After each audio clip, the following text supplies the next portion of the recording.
nakapunta dito sa Luxembourg? From Pinas to Luxembourg? Au pair. Au pair visa ang meron ako. From Pinas, direct yun. From Pinas to Luxembourg, au pair visa. Kamusta ang pagtira mo dito sa pinakamayaman na bansa sa buong mundo? Super happy kasi syempre first abroad ko, ito agad yung country na napuntahan ko, which is pinakamayaman nga, and talaga naman yung sa sahod is, well, very good. And yeah, maganda ang Luxembourg kasi. 4 years na ako dito, 1 year au pair and 3 years as nanny, working as nanny. Pero nag-exit ako ng France, nag-au-pair ako sa France, pero just for a legal document so that I can stay here more in Luxembourg.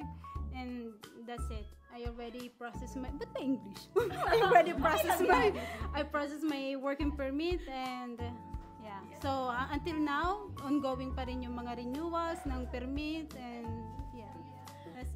So, kamusta ka dito sa Luxembourg? Super happy. Maganda dito. I'm gonna hold on.